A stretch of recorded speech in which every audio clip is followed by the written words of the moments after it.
Hi guys, it's Casey. So I am coming to you with a tutorial. This actually has nothing to do with any bead box I own. I just happened to find a strand of these really cute check bee beads and felt like making a bracelet with them. So that's what I'm gonna do. I'm using kind of a mixture of metals a little bit. So it's all copper, but some of it's bright copper and some of it's antique copper. So my toggle clasp and my little clamshell are antique copper. And then I have a bee charm that is bright copper. So it's kind of a mixture a little bit. And the rest of my findings are actually antique copper. I didn't have any bright copper findings, so I had to kind of go with what I had. So we're also going to make a really cute pair of earrings to go with it. This is what the earrings look like. And so I actually have most of them already, so we're just going to throw them together real quick and I'll show you what I did. But I was going to string the bracelet up with you. So obviously I already have part of my toggle on and the clamshell cover. And then I used some soft flex wire in champagne, and this is medium wire, which is 19 strands. And I just thought if any of the wire showed, then this would be a really pretty color. So all I'm going to do is just string this up. I already have an idea of what I want to do. I'm sorry, my fan is kind of moving my phone a tad. Let me see if I can.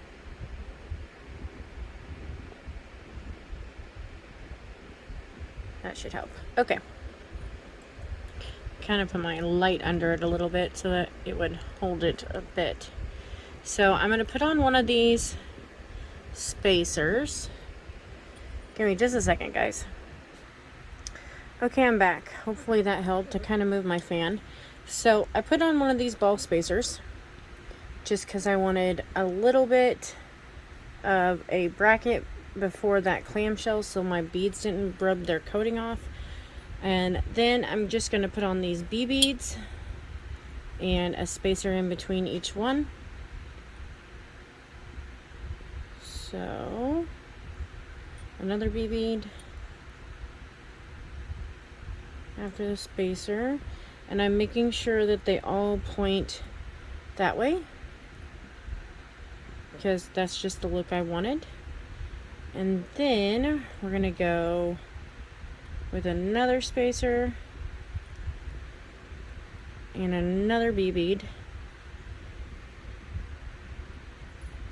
and another spacer. So then after we have this little section, I am going to start putting on, oh, I lied, I didn't need a spacer there. So I'm doing this little branch bead just because I wanted to do a tree bead, but it was going the wrong direction, so I'm using a branch bead instead. And this was just out of one of my old bargain bead boxes. And then I am going to thread on a combination of 3 of these Fancy Jasper. Fancy Jasper is one of my favorite gemstones, and on the middle bead of every one of them I'm going to put bead caps. So let me find.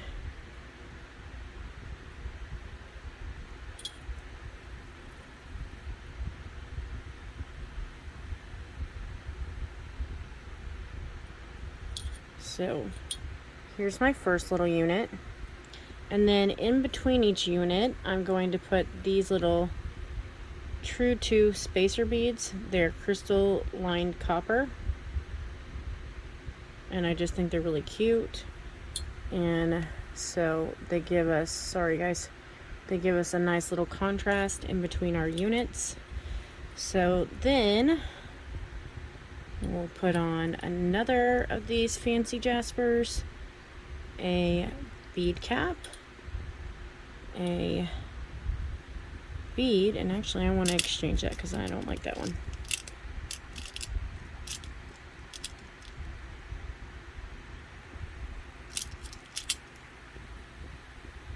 Is that the same one? That is the same one. I guess I'm just drawn to that one. Okay, and then another bead cap.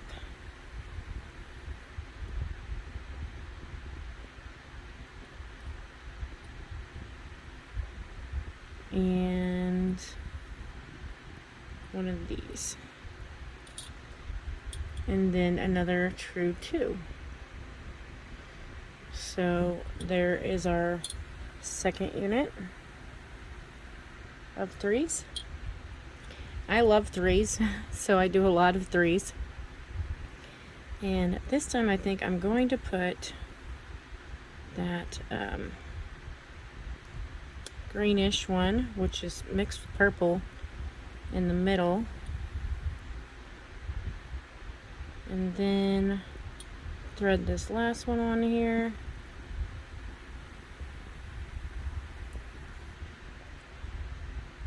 And there are our 3 units.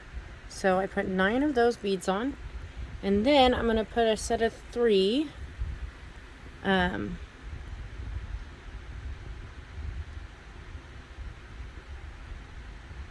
I'm putting a spacer bead, if I can get it on there,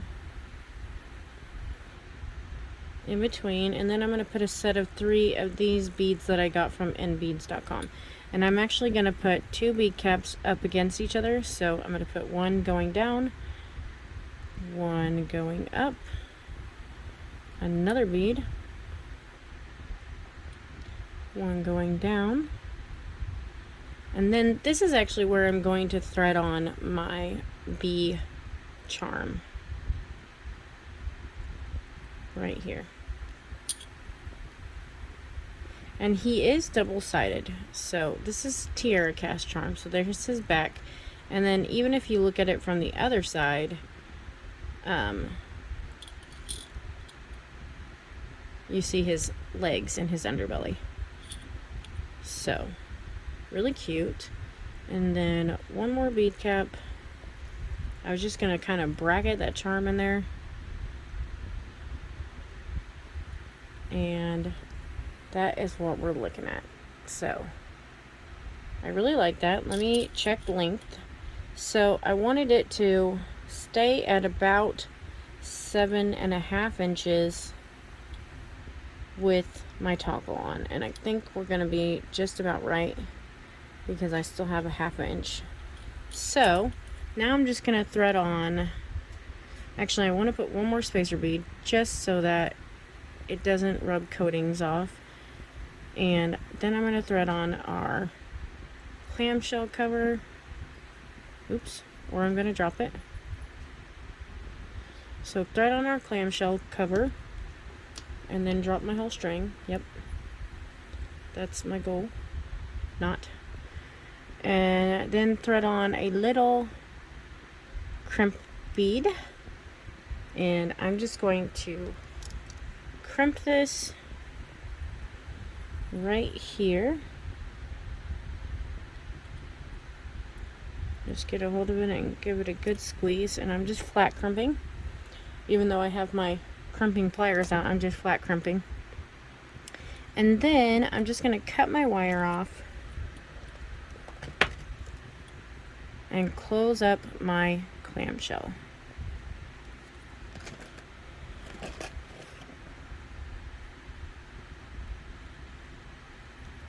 Okay, so I actually had cut 12 inches of wire, and that was way too much apparently. But I didn't want to be short, so I just went ahead and cut that much. And then I have my glue out, and so I'm going to put some glue, and this is GS Hypo Cement, in both sides of my clamshell. Then I'm just going to pinch it shut. Whoops, not with those. Make sure my sides are even.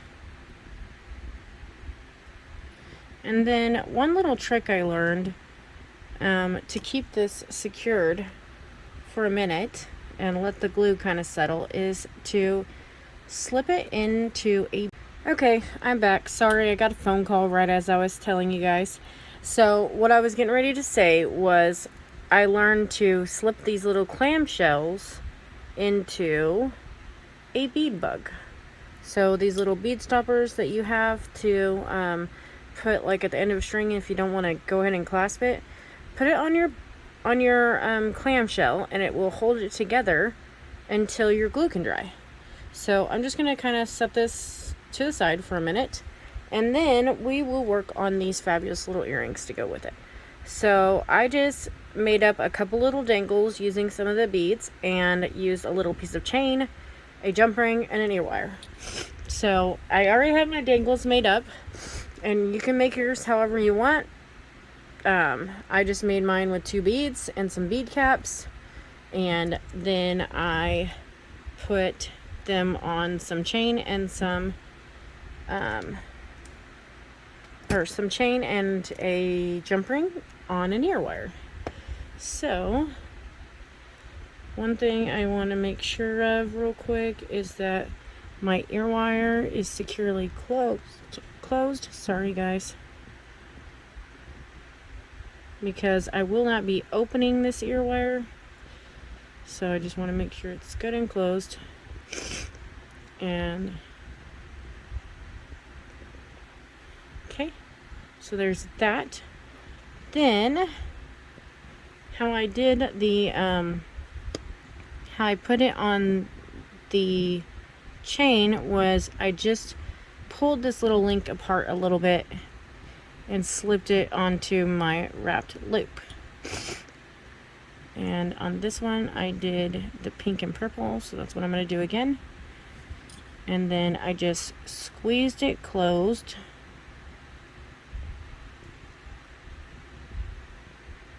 There we go. And just make sure it's squeezed closed tight. Sorry guys. And if it looks like it's got a little gap in there, you can kind of squish it, and that'll close up any gaps. Don't squish hard, just squish a tiny bit. So that's on our little chain piece now, and I just did 5 little links. I just wanted it to be a little bit longer than our other one. Then I am going to thread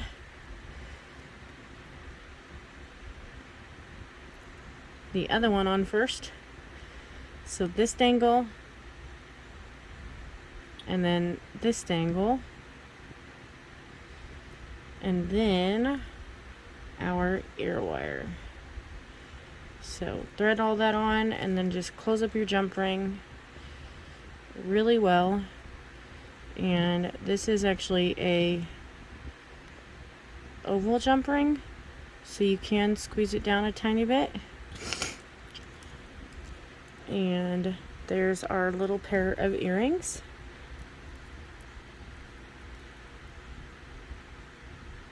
And you can wear them however you want. But there they are. And I actually might switch them around so that they mirror each other. Yeah, I think I will. So I'm just going to open this one back up.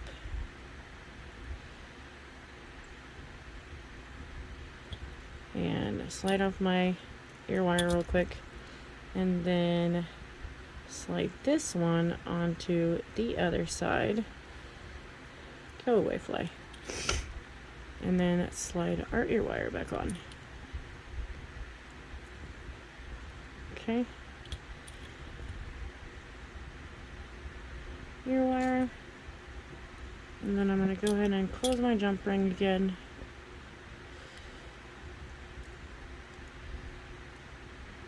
And just kind of pinch it down. Okay. So just so that they mirror one another, that's how I want them.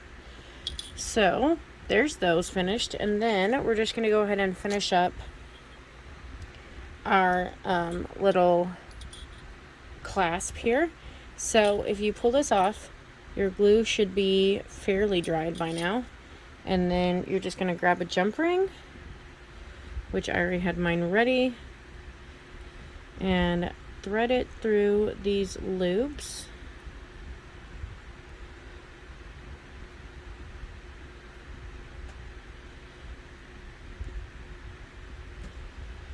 And I might have to go the other direction because it doesn't like my loops. Oops. Okay.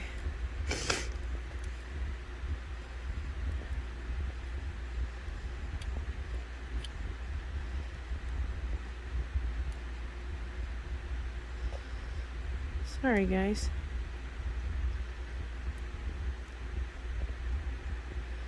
There we go. I don't know why, but it didn't like my loops. It must not be quite completely even. And then we're going to thread on our little toggle. And just close this up.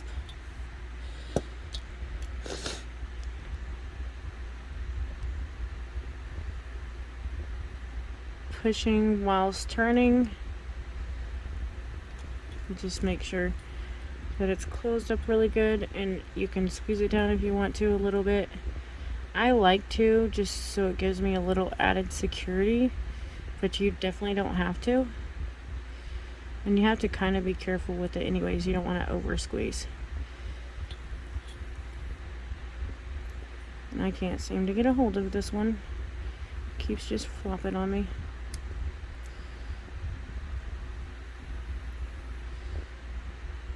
Okay, we're gonna call that good. And so this is our bracelet, and let's just see how it fits. Is that the front? That is the front. And I just want to pull it through its toggle here. And so there's our little bees, our little bee charm, and our fancy jasper. And it does hang a little low on my hand, but that's okay. And very pretty bracelet. So there's the bracelet. Here are the earrings. Let me put them on the stand real quick.